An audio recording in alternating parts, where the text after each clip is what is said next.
Welcome to today's 5-minute Bible study in the book of the Exodus. We are in Exodus chapter 15, at the very end of this chapter. The Israelites have begun their journey to Mount Sinai.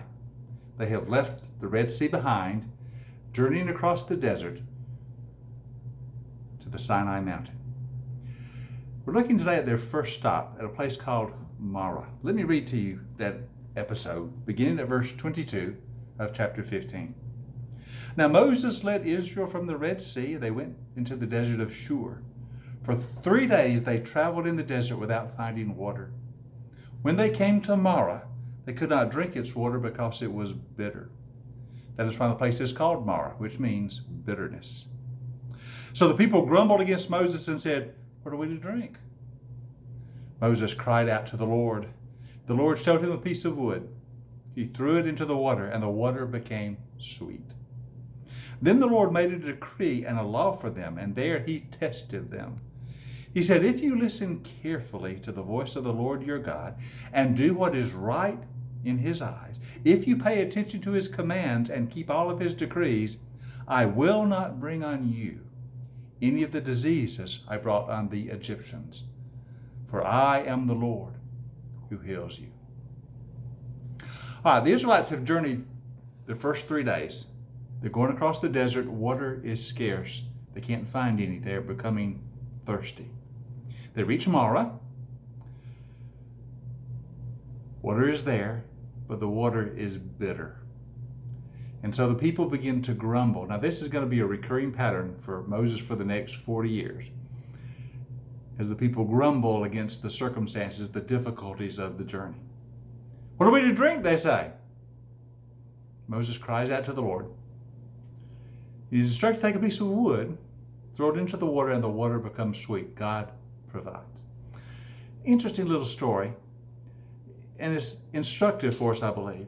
You know, sometimes along the journey there are places where life is bitter. Sometimes along the journey there are places where life is difficult. And it's easy to become despondent. That's what happened to the Israelites. The water was bitter.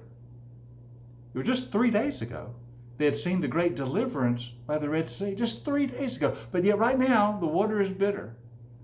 And they become discouraged. They become despondent. And they complain. Now, before we're too hard on the Israelites, sometimes we get discouraged too. Sometimes we forget the great miracle that happened just a few days ago, and all we think of is it's hard today, it's tough today, the water's bitter today. We reach a place of bitterness, a place of difficulty. It's easy to become despondent. I'm kind of reminded of John Bunyan's great work on the Christian life, Pilgrim's Progress. And at one point you recall the pilgrim Christian on his journey to the celestial city, he becomes ensnared in a slough of despond. He becomes entangled in the mud, the slough of despond. That happens to us sometimes too. Things get a little tough, things get a little bitter, life is hard, and we become despondent, discouraged. "Lord, where are you? What are we to drink?" I want you to notice something. God meets Israel at that point. He meets Israel at Marah.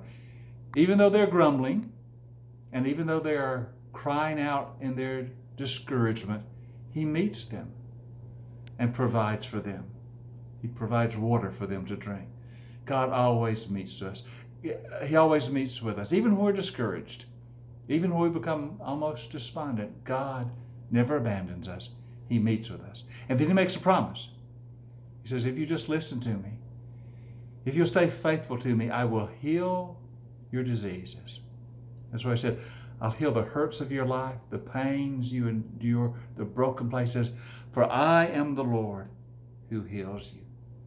Even when we are discouraged, God meets with us. And if we just hold to him, believe in him, even in our discouragement, he is the Lord who heals us. It is his promise, and he is always faithful to his promise. And as he was to the Israelites, so he will be to us. He made the water sweet, and he will do the same for us. Yes, indeed, sometimes we are at a place of Marah. Sometimes life is hard. Sometimes we become discouraged. But even in those moments, just hold to the Lord. He is still with you. He'll never leave us. He will meet our needs. He will provide for us. For as he said, I am the Lord who heals you. Amen and amen. Hope you have a great day today, and I'll see you next time for our 5-minute Bible study in the book of the Exodus.